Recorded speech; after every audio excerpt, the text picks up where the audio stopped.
અગાઉ આપણે જાણ્યું કે કેવી રીતે જળાશયોને નવજીવન આપી શકાય અને કેવી રીતે સમુદાયો અને પંચાયતો આ કાર્યમાં અગ્રેસર છે. આ વિડીયોમાં આપણે સમજીશું કે ગ્રામ પંચાયતો નવજીવન પ્રોજેક્ટ્સ માટે પાણીની અછતવાળા વિસ્તારોમાં 15મા નાણાં પંચ દ્વારા સ્પષ્ટપણે ભંડોળ કેવી રીતે મેળવી શકે છે. ખોદકામ મશીનોનો ઉપયોગ કરીને જળાશયોનું નવજીવન માત્ર સમયની બચત જ નહીં, પરંતુ ખર્ચ પણ બચાવે છે. વરસાદ જ્યાં પડે છે ત્યાં તેને પકડો, જ્યારે પડે ત્યારે તેને પકડો. આપણા આ મોડલનો સાર વડાપ્રધાનના જલશક્તિ અભિયાનના સૂત્રમાં દેખાય છે. પેયજળ અને સ્વચ્છતા વિભાગમાં જળશક્તિ મંત્રાલય દ્વારા 7 જુલાઈ 2022ના રોજ જારી કરાયેલ એક સત્તાવાર નિવેદનમાં પીવાના પાણી પુરવઠા શીર્ષક હેઠળની સૂચક યાદીમાં પાણીની ટાંકીઓ અને જળાશયોના નવજીવન અને ધોવાણનો સમાવેશ થાય છે એમ ખાસ ઉલ્લેખ કરાયો છે. એમ પણ જણાવ્યું હતું કે 15મા નાણાં પંચ દ્વારા મળેલા ભંડોળનો ઉપયોગ ખોદકામનો ખર્ચ કાઢવા માટે થઈ શકશે.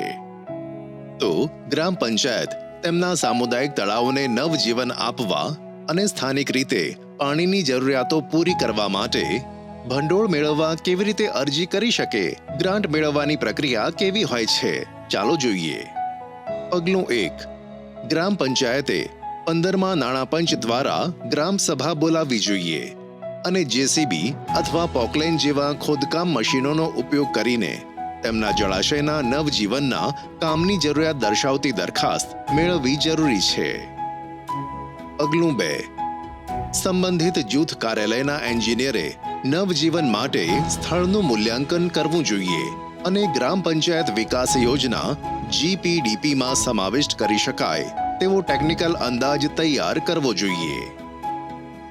જો ગ્રામ પંચાયત સમયસર યોજના અપલોડ ના કરે તો વર્ષ દરમિયાન ગમે ત્યારે તે જ વેબસાઇટ પર પૂરક યોજના તેઓ અપલોડ કરી શકે છે.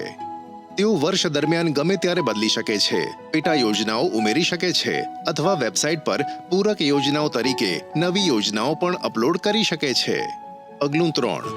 પ્રોજેક્ટ પ્લાન, ટેકનિકલ અંદાજ અને અન્ય સંબંધિત દસ્તાવેજો સાથે ઓનલાઈન GPDP પોર્ટલ પર અપલોડ કરવા માટે ગ્રામ સભાની દરખાસ્ત જૂથોમાં જૂથ વિકાસ અધિકારી BDO સમક્ષ રજૂ કરવામાં આવે છે.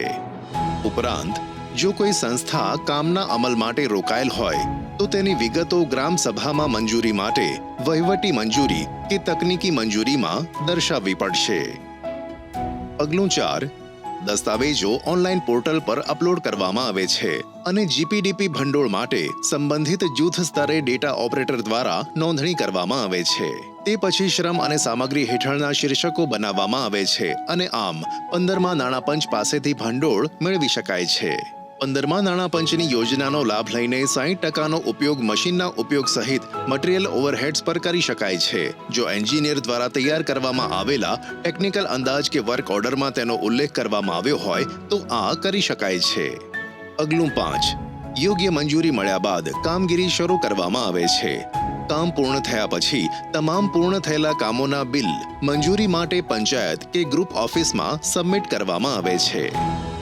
આમ આ 5 સરળ પગલાં પર ચાલીને ગ્રામ પંચાયતો તેમના જળાશયોને 10 થી 15 દિવસમાં પૂર્ણ કરવા અને સમારકામ કરવા માટે ભંડોળ મેળવી શકે છે.